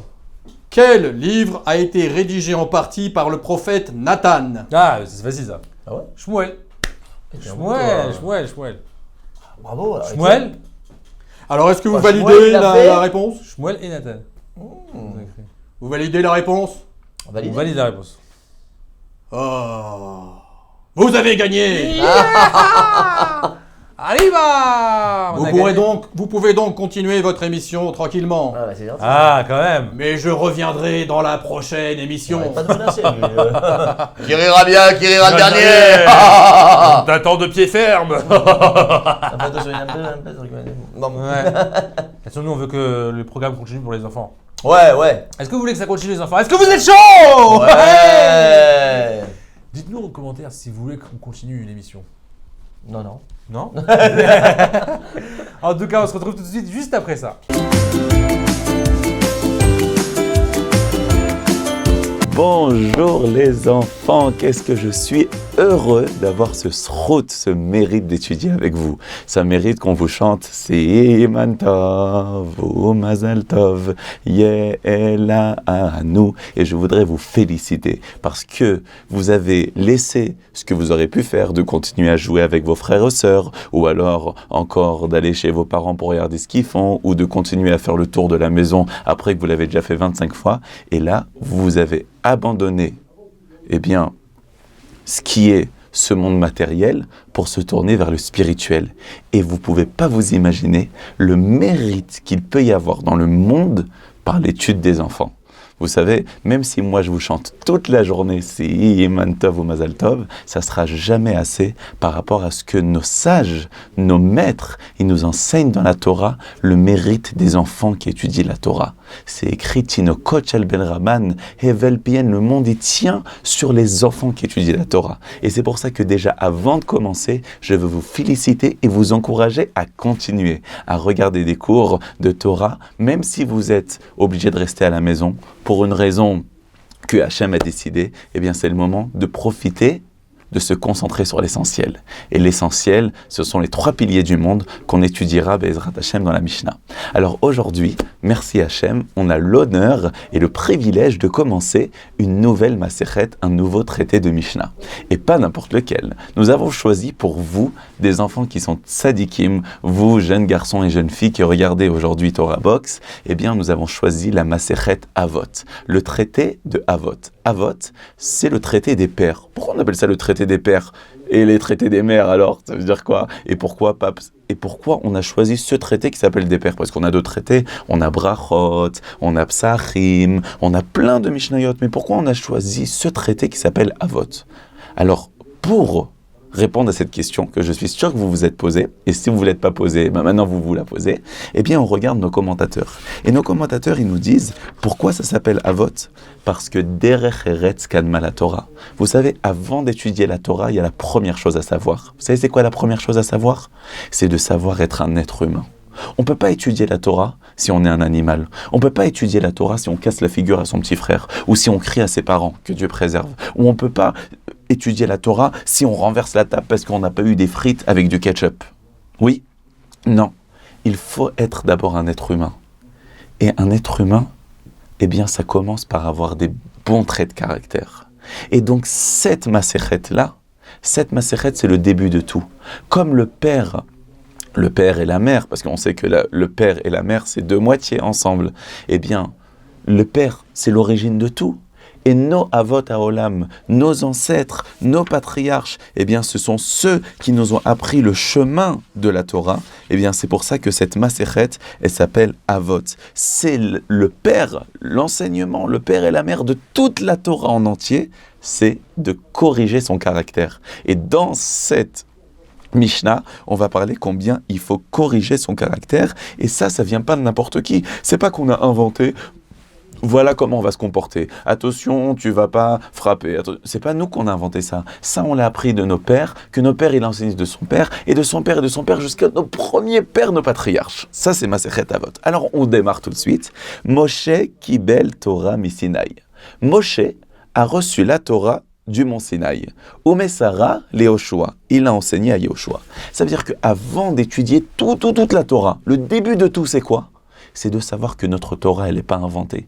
Notre Torah, il y a une transmission. Notre Torah, eh bien, on peut refaire le fil en entier, on peut retrouver la chaîne depuis maintenant, depuis là où vous êtes, que vous êtes en France, que vous êtes en Israël, ou même si vous êtes en Congo, ou en Amazonie, ou à Wallis et Futuna, ou même si vous êtes un Esquimau, eh bien, là où vous étudiez dans le monde, eh bien, la Torah qu'on a, c'est pas une Torah qui est inventée, c'est une Torah qui est perpétuelle et qui a traversé toutes les générations. Et cette génération, on peut la remonter très haut jusqu'à Moshe Rabbeinu. Et tout ce qu'on apprend, tout a été étudié, vérifié, approfondi pendant des milliers d'années. C'est pas juste quand maintenant on va vous dire pour Pessah on mange la matzah comme ça et pas comme ça. C'est pas juste qu'un rabbin il a inventé ça. C'est qu'il y a une transmission qui a passé des milliers d'années. Et pour commencer tout ça, eh ben on te dit ça vient déjà depuis Moshe. Et Moshe qui a reçu la Torah, c'est pas de lui-même qu'il a reçu, c'est Hachem lui-même qui lui a dit. Donc le créateur du monde, c'est lui qui nous a donné cette belle Torah qu'on a maintenant avec des milliers d'années qui sont passées. Et c'est pour ça que ça commence comme ça la Mishnah. Moshe qui belle Torah mi Sinaï. Alors il y a une belle explication. Moshe il a reçu la Torah du Sinaï. Mais non, il n'a pas reçu la Torah du Sinaï, il a reçu la Torah de Hachem. Qu'est-ce que ça veut dire il a reçu la Torah du Sinaï? Alors il y en a qui disent il a reçu la Torah du Sinaï. Ça veut dire pourquoi le Sinaï il a été choisi? Oh, je suis sûr que vous le savez, mais malheureusement je ne peux pas vous entendre. Ah, je suis pressé de vous voir, comme ça on pourra vous faire la bise. Mais vous savez pourquoi il a reçu la Torah du Sinaï? Pourquoi le Sinaï il a été choisi? Le Sinaï c'est pas une montagne qui est très élevée. Il y a plein des montagnes qui sont beaucoup plus grandes. Le Mont Blanc, même en Israël, il y a le Har Tavor, il y a même le Mont Hermon. Là, on fait du ski en Israël. Pourquoi cette montagne? Parce que cette montagne, c'était la plus petite. Et comme elle était humble, eh ben, elle a mérité la Torah. Eh bien, Moshe, tout ce qu'il a mérité, c'est parce qu'il a appris du Sinaï. Comme le Sinaï, elle était petit, et c'est comme ça qu'elle a reçu la Torah. Et bien Moshe aussi, il a enseigné la Torah à tout le peuple juif. Et nous, on chante Moshe Emet. Et on dit Vezot ta Torah, Asher Sam Moshe. On dit la Torah de Moshe, pourquoi? Parce que Moshe, il a appris du Sinaï. Comme le Sinaï, il était petit, il a reçu la Torah, eh bien Moshe, avec tout ce qu'il connaissait, il disait pas, moi je suis le meilleur, moi je vais vous écraser. Non, il restait humble. Nous aussi, la première chose à savoir si on veut se corriger, c'est d'être humble. Donc Moshe, il a reçu la Torah de Hachem, mais il a appris du Sinaï. Ou Messara le Yoshua. Et il a transmis à Yoshua. Pourquoi il a transmis à Yoshua et pas quelqu'un d'autre? Parce que Yoshua, il était assidu, il était comme vous. Il avait envie encore d'apprendre la Torah et encore d'apprendre la Torah. C'était le seul, pourtant il y avait plein d'autres. Il y avait Pinchas, il y avait plein de tzadikim à cette époque. Mais Yoshua, c'est lui qui a été choisi parce que c'est celui qui ne lâchait pas Moshe. Il voulait toujours apprendre la Torah. Même quand Moshe il est monté au mont Sinaï, Yoshua il s'est mis juste en bas du mont Sinaï pour dire dès qu'il revient, j'apprendrai encore de lui de la Torah. Nous aussi, on ne doit pas perdre notre temps à faire des bêtises, mais essayer de trouver. On est des enfants, on a besoin de jouer, mais trouver aussi le moment pour étudier la Torah. Donc il a transmis à Yoshua. Yoshua les Ekinim, Yoshua il a enseigné aux Ekinim, aux sages qui... Il n'a pas choisi les Shivim Zekinim qui étaient à Moshe, c'était les Zekinim qui étaient après. Et ces Zekinim, ces anciens, eux, ils ont enseigné aux Nevi'im, aux prophètes. Aux Nevi'im et les prophètes. Donc on connaît plein des prophètes. Quels prophètes vous connaissez? Oh là là, combien il y a de prophètes? Et le prophète Jérémie, qui n'était pas sur mon Sinaï, et Daniel, etc., etc. Et les Nevi'im, il n'y avait plus de Nevi'im à un moment, c'est fini. Chagai, Zecharia, Malachi, ou Mesarwal, Anshek, Neset, Agdola, ils ont donné à Anshe Knesset Agdola, qu'ils étaient formés de 120 grands sages, et c'est eux qui ont fait la Haggadah de Pessah, ceux qui ont fait le Sidour, et parmi les 120 Anshe Knesset Agdola, vous savez qui y avait dedans? Mordechai de Purim, Purim Lanu. Et qu'est-ce qu'ils ont dit ces sages-là? Si tu veux continuer à enseigner la Torah, et Amrouch le Shadvarim, et vous Metunim Badin, lorsque tu enseignes la Torah, il faut savoir prendre son temps quand on te pose une question. Si tu te demandes, est-ce qu'on a droit? Doucement, parce que si tu réponds trop vite, tu vas dire des bêtises. Prends ton temps et après tu réponds à une question de Torah. Et il faut enseigner la Torah au maximum. Vous avez des frères, vous avez des sœurs, vous avez des amis, vous avez des voisins. Vous pouvez téléphoner pour envoyer des WhatsApp. Partage ce cours de Torah. Essaye de diffuser la Torah au maximum. Parce que maintenant, dans l'exil, on espère que bientôt ça se terminera et qu'il y aura le Mashiach. Eh bien, il faut enseigner la Torah au maximum. Et la troisième chose va sous Séag la Torah. Il faut faire des barrières. Si tu sais que tu n'arrives pas à te retenir, tu vas manger quelque chose de pas cachère, essaie de t'éloigner de cet endroit-là. Mets-toi des barrières et comme ça, tu seras protégé de la Torah. Et ça, ce sont les 3 points essentiels pour protéger que la Torah puisse continuer à être dispensée. Premièrement, eh bien, de prendre son temps quand tu étudies, de ne pas dire n'importe quoi, de bien transmettre la Torah. Deuxièmement, d'avoir beaucoup d'élèves pour que la Torah soit diffusée au maximum. Et troisièmement, eh bien, de respecter la Torah comme elle est. Bravo, et j'espère vous retrouver bientôt pour le prochain cours. Au revoir les amis. Chers amis, shalom uvracha. Dans cette époque d'incertitude où dans le monde entier, eh bien, existe une pandémie mondiale, et nous souhaitons qu'elle s'arrête le plus rapidement possible, nous voulons dire au nom de TorahBox que TorahBox reste à vos côtés. Une réunion d'urgence a été organisée il y a à peine 2 jours pour essayer de trouver des contenus qui pourront aider la communauté juive à travers le monde, la communauté juive francophone à travers la France, Israël, le Canada, les États-Unis, pour être à vos côtés. TorahBox est en train de développer eh bien, des nouvelles émissions qui seront là pour non seulement occuper vos enfants le matin, Be'ezrat Hashem, avec des émissions divertissantes, avec des histoires pour enfants, avec des cours en ligne pour les enfants, Be'ezrat Hashem, des dessins animés. Et il y aura aussi des lives pour les adultes, pour être là à vos côtés, avec des rabbanim, avec des spécialistes qui seront là tous les soirs à partir de 20h30 pour répondre à vos questions.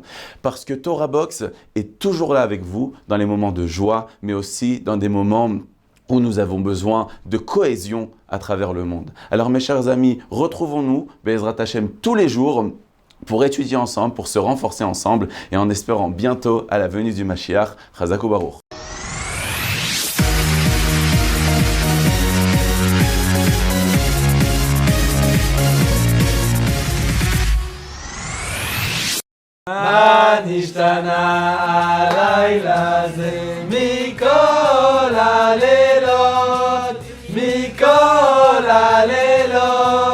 Ah, le vrai kiff au Maroc à Pessah, c'est de manger les terfes. Ah ouais. Mais ça vaut pas le msoké des Tunisiens, hein? Ah, chez nous en Algérie, on a le rhum. Ah ouais. Ah. Et toi l'Ashkenaz, t'as quoi? Bien, donc pour que tout le monde comprenne, nous allons lire la Haggadah en français, en hébreu, en araméen.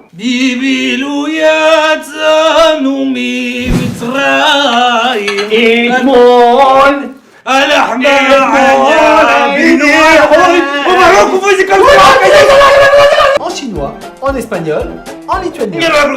On a faim. Enfin, c'est pour que tout le monde comprenne. Abrège. Et voici le pain de misère. Eh, chez nous, l'Aziz, on a l'habitude de boire les 4 verres de vin dans un verre de 55 centilitres.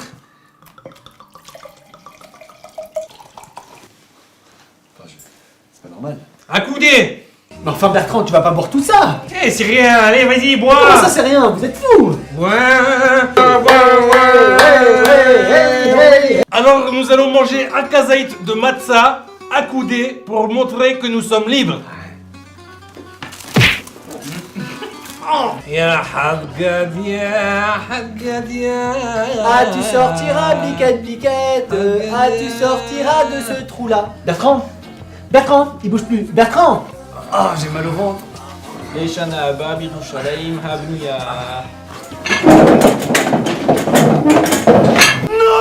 Ah, salut les gars. Eh, bonne Pâques à tous. On a ramené du pain et de la bière. Bah alors, qu'est-ce qu'il a mon pain? Il sent bon. Il est bon, bien. René. Henken, c'est bon, c'est bon. C'est la guerre, vous. Les amis, excusez-moi. Si tu veux, Xia. Il faut manger 30 grammes de matzah en 4 minutes maximum. Ok, mon gars, on va le faire. Vas-y, 4 minutes, c'est facile, frère. On n'est pas des bouffons, ouais. Xia, tu te l'as bouffé la matin là. Ah, le bolos là. Il s'étouffe. Divisé en 12. Eh les gars, prends, mange pas de Hamès à Pessah. Pourquoi? Parce qu'on n'est pas à Metz, on est à Paris.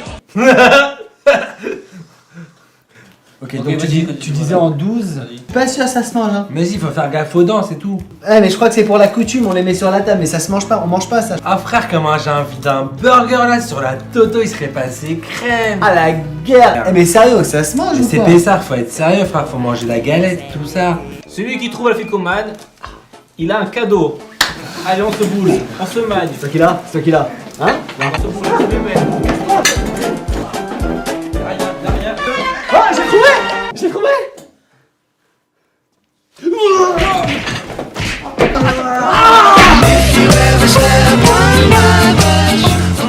Blague à part, Pessah c'est la fête de la liberté. Lorsqu'après 210 ans d'esclavage en Égypte, nous avons été libérés pour recevoir la Torah et devenir un peuple. Chaque année, le premier soir de Pessah, on lit un texte appelé Haggadah qui nous permet de revivre l'esclavage de nos ancêtres et les miracles de Dieu. C'est un moment pour prendre conscience de notre propre esclavage moderne à chacun.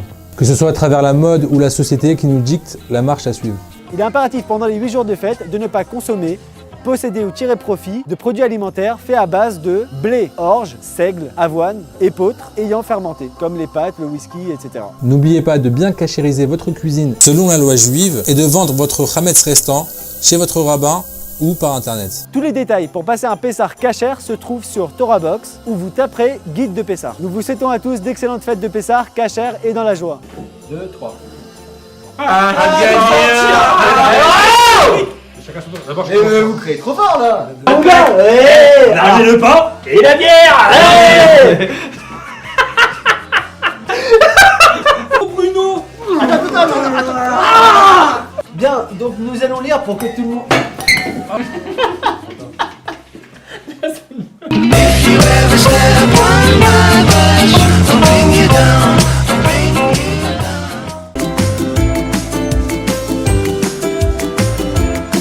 Les enfants, très heureux de vous retrouver avec notre ami Rav Moti Sebag. Oh, shalom, comment vas-tu?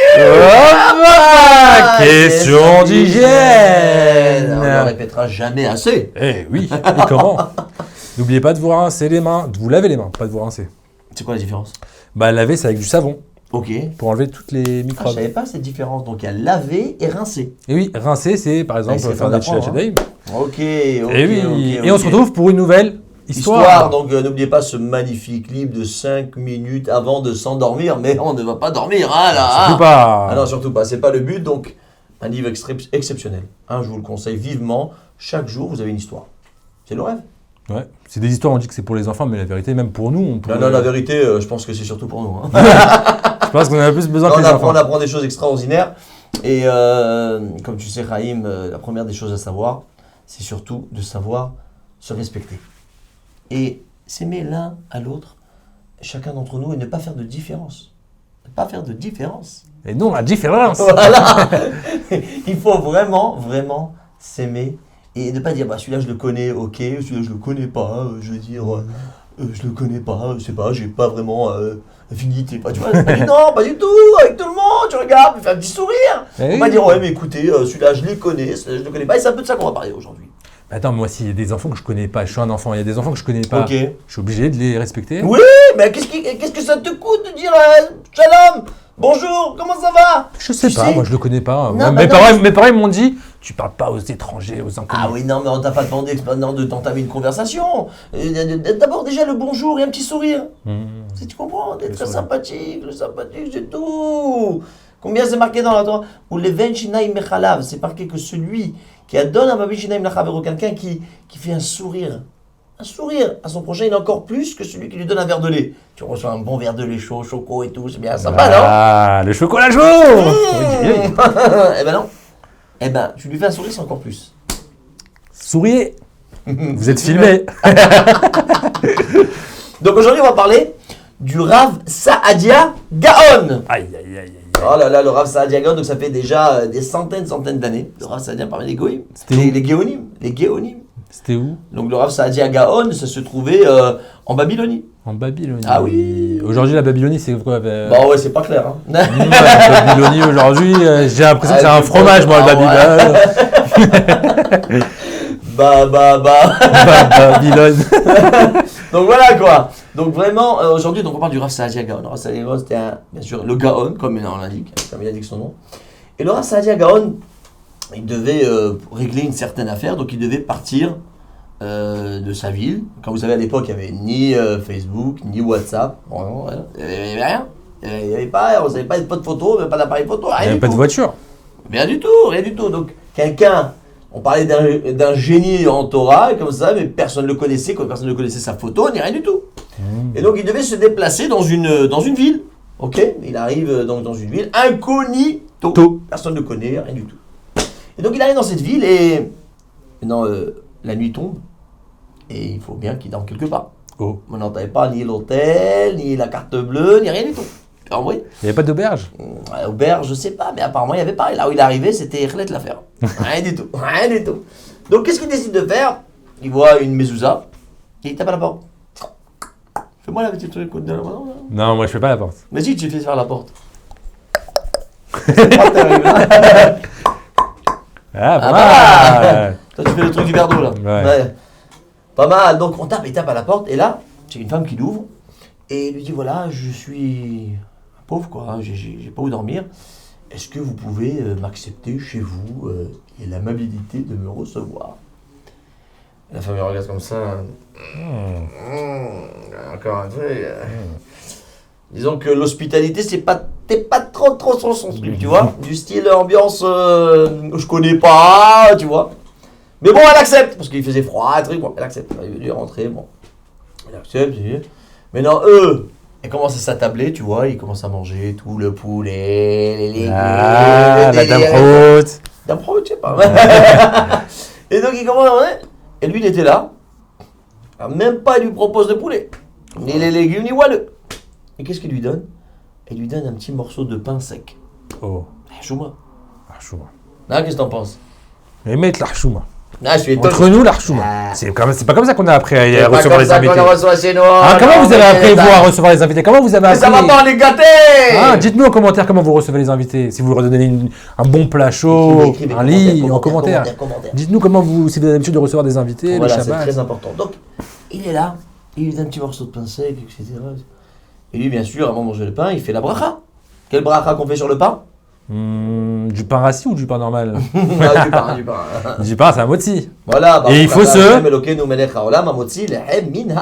Et bien sûr, avant, il faut se... laver les mains. Encore une fois. On va se laver les mains. C'est jamais suffisant. Comment on a déjà, Akadosh Baruch Hu, déjà, il a fait rentrer ça, qu'on doit se laver les mains. Tout le temps, on sort des toilettes, on se lave les mains et on fait la bracha de... Shariatzar. Shariatzar et Adam, qui est, d'ailleurs, entre parenthèses, une énorme ségoula pour la santé. Faites le Hacher Yatzar chaque fois qu'on sort des toilettes. Et donc, il mange ce pain, il fait la bracha, et elle voit qu'il lui murmure quelque chose que vous avez vu. Mais qu'est-ce qu'il dit celui-là? Je crois qu'il m'a maudit. Et puis le mari vient, il rentre, il dit dis-moi, il était un peu pire que la femme. Alors dis-moi, c'est qui celui-là? On a couvert le gîte là. Je lui dis mais c'est qui ça? C'est quoi cette histoire là? Tu me fais rentrer n'importe qui, n'importe quand? C'est quoi cette histoire là?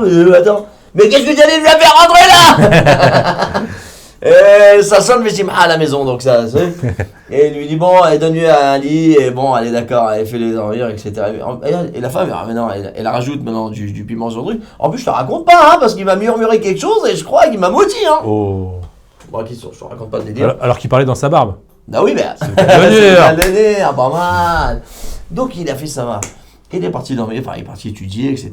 Le lendemain matin, il est là, et il n'avait pas où aller. Il devait rester encore pour régler ses affaires. Donc il voulait rester encore une nuit. Je ne te raconte pas l'ambiance. Bonjour l'ambiance. Donc le matin, le repas, tranquille, rien du tout. Mais dans le mari, pour rajouter à la sauce, il lui dit non. Et il dit à sa femme, aujourd'hui, même le pain sec, tu lui donnes pas. Même le pain sec. Mais qu'est-ce qu'il va manger? Oh, c'est ce qu'il s'est dit Rav Sadiagan. Qu'est-ce que je vais manger? Il n'est pas compliqué. Il a pris son livre de Torah. Il dit, je vais me rassasier de Torah. Vous savez que quelqu'un, il peut se rassasier de Torah. Il étudie, il monte dans des hautes sphères. Il n'est plus là. Il peut se dépasser. Et c'est ce qu'il a fait. Et là, tout d'un coup, ce jour-là, il reçoit une lettre. Donc notre cher notable de la ville, il reçoit une lettre.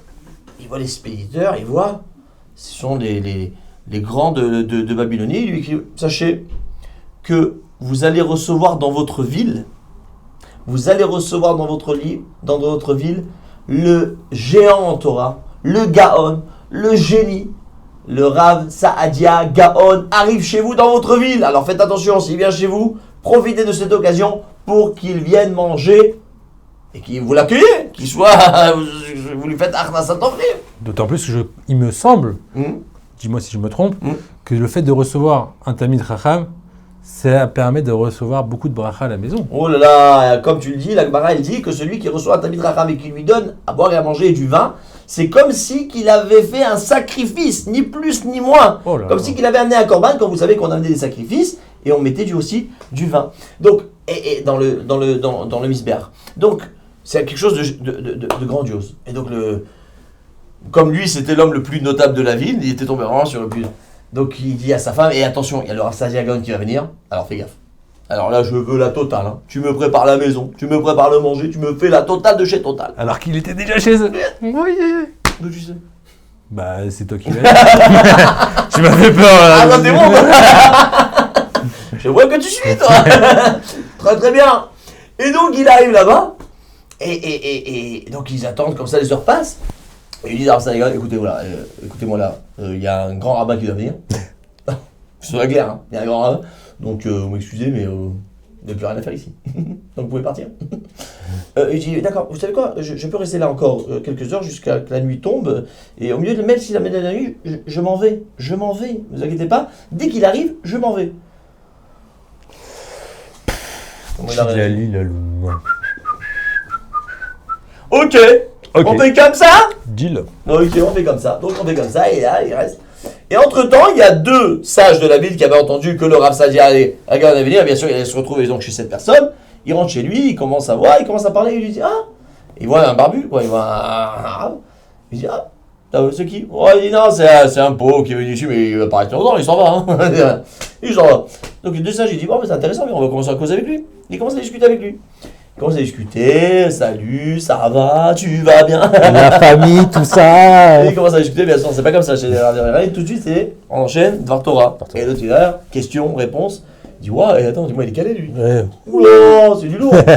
Ah ouais, il est calé. Attends, qu'il connaît, comme ça. Après, il décide de passer au shlaf supérieur. Au niveau supérieur. Et là, ils vont penser les grosses questions qui étaient les gros problèmes qu'ils avaient. Et là, il dit, il pose la question, et lui, clac, clac, 2 temps 3 mouvements, il leur répond, clac, c'est comme ça, c'est Marie ici, là, regarde la Mishnah, regarde, je regarde là. Oula. Et dans la discussion, ils sont arrivés à comprendre que c'était ni plus ni moins que Rav Saadia Gaon. Mais d'où tu sais? Je sais pas. Roi HaKodesh. C'était Rav Saadia Gaon. Alors, les 2, ils se retournent chez la femme. Il dit, vous savez que c'est Rav Saadia Gaon? La femme, je te raconte pas, elle s'évanouit bien, blanche, verte, rouge, tout de suite, elle appelle son mari qui se trouve au magasin. Le mari, il entend ça quoi? Ça Gaon. Il arrive, il se met à plat ventre. À plat ventre? Bah quoi? À plat ventre? Oui, pardon, dis-moi, c'est l'oral, je sais pas c'est qui, la Torah, elle tient sur lui, le monde, il tient sur lui. Le monde, il tient sur lui. Ah, plat ventre, c'était une forme de se prosterner, de respect. Ah bah ouais. Moi, je croyais qu'il y a plat ventre et piscine. Faire des bombes. Et donc, il se met à maman, il dit, Rabbi, excusez-moi, je ne pensais pas que c'était vous. Je pensais pas que je vous aurais fait tous les honneurs. Je vous aurais fait tout ce qu'il fallait. Non, je vous en supplie, pardonnez-moi. Alors, il a pardonné?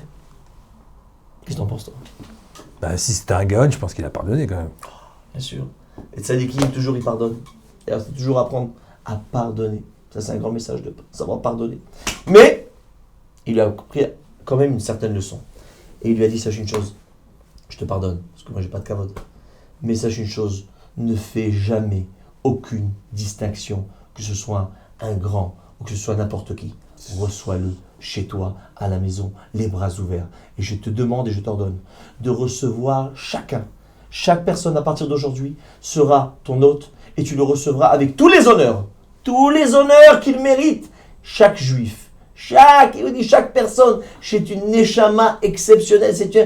Tu comprends, c'est quelque chose d'incroyable. Tu peux pas dire, ah non, celui-là c'est un grand. Non, chaque personne, tu peux pas t'imaginer qu'est-ce que tu lui as apporté, de avoir fait cet Arnasatorim et de le recevoir chez toi. Tu peux pas t'imaginer quel réconfort que tu lui as apporté. Tu t'imagines pas qu'est-ce que tu amènes à chacun. Et donc ne fais aucune distinction. Alors quel message pour nous ça? Comment se pratiquer, mettre en application ce qu'on vient d'écouter là, dans notre quotidien, je te retourne la question. Ça, c'est un bon jeu. C'est pas mal, ça. Le message, c'est comme ce qu'on est en train de dire, je pense, hein, c'est que justement, comme ce qu'on a commencé tout au début, tu as des amis, tu as des camarades avec qui tu es bémette, tu kiffes avec eux, il y a des camarades un peu moins. Non, c'est pas parce que celui-là que tu n'as pas vraiment beaucoup d'affinité avec lui, alors tu dis non, laisse tomber, tu dis même pas bonjour. Non, au contraire, et même je te dirais même plus. Au contraire, avec des personnes avec qui tu crois qu'il y a une certaine animosité, on dit? Oui. Hein, ça se dit? Une certaine distance. Non. Au contraire, avec lui, va lui donner. T'as un petit gâteau, donne-lui. T'as un petit bonbon, donne-lui. Au contraire, avec ça, tu vas créer le shalom. Car ce qu'on sait, c'est qu'Akadosh Baruch Hu, il tient. Hashem oz le'amo iten. Hashem yevarer. Akadosh Baruch Hu, il va bénir son peuple. Ba shalom. Il n'y a pas comme le shalom. C'est pour ça qu'on finit la Birkat Kohanim comment? V'yasem lecha shalom. Shalom. Merci beaucoup. La camarade applaudit, les enfants, on applaudit le Rav Moshi Sobag. Merci beaucoup Rav pour cette histoire. Beaucoup de moussard toujours. N'oubliez pas d'appliquer l'histoire qu'on vient d'écouter. Et on se retrouve tout de suite après ce qui arrive. Vous ne trouvez pas que David a grossi? Oups, pardon, c'est du Lachon Hara. Le Lachon Hara, ça veut dire littéralement mauvaise langue. Ce sont des propos véridiques sur une personne qu'il soit. 1. Des propos péjoratifs ou bien 2. Des propos susceptibles de nuire. En retenant ces 2 règles, on est sûr de ne jamais dire du Lachon Hara. Si on dit que David a grossi, c'est péjoratif, même si ça ne cause aucun dommage à David. Si on dit que David a fait teshuva, ça peut le mettre mal à l'aise et lui porter préjudice qu'on lui rappelle son passé. Dans ce cas, c'est du Lachon Hara. Le roi David nous enseigne dans ce psaume que garder sa langue est le secret d'une vie heureuse. Que signifie garder sa langue? On garde un objet parce qu'il est précieux. Garder sa langue, c'est la consacrer au bien. Car avec notre langue, on peut rassurer notre entourage, réconcilier des personnes, réconforter des malades, bref, aimer notre prochain. Mais aussi nous lier à Dieu par l'étude de la Torah et la prière. Garder sa langue, c'est ne l'utiliser que pour des paroles de bien, du Lachon Hara. Et enfin les enfants, l'émission se finit, l'émission Torah Box School. Oh là là, ça fait mal au cœur de les quitter les enfants à chaque fois. La vérité. Mais on revient. Mais on revient et surtout, n'oubliez pas ce livre, Loi et récits de Pessah, que vous pouvez avoir chez vous, c'est magnifique. Il y a toutes les histoires de Pessah, toutes les lois, et à la fin, il y a plein de fiches. Pessah, comment cachériser les ustensiles, et Birkat Eilanot. Birkat Eilanot, comment on fait Birkat Eilanot? Au mois de Nissan, dès que c'est Rosh Chodesh Nissan, on fait la Birkat de la Bracha sur les arbres. Il y a aussi une petite checklist pour savoir comment on fait le Seder, etc. Il est magnifique ce livre. Loi et récits de Pessah. On vous met le lien dans le descriptif de la vidéo. Vous pouvez le commander sans aucun problème. En tout cas, restez connectés. Demain, on se retrouve pour une nouvelle émission, Torah Box School. Ouais. Mais on sera toujours cool. Toujours. Torah Box School. Torah Box School. Hey! Torah Box School. Torah Box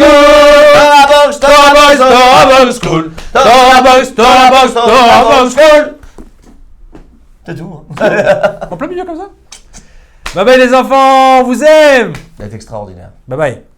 Organiser un cours avec un Rav de Torah Box, avec le service Torah Box chez vous, c'est enfin possible.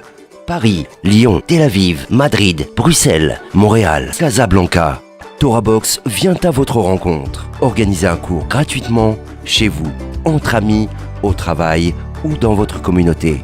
Dans une ambiance chaleureuse, un Rav de Torah Box donnera une conférence et répondra à toutes vos questions. Réservez rapidement sur notre site, par email ou par téléphone.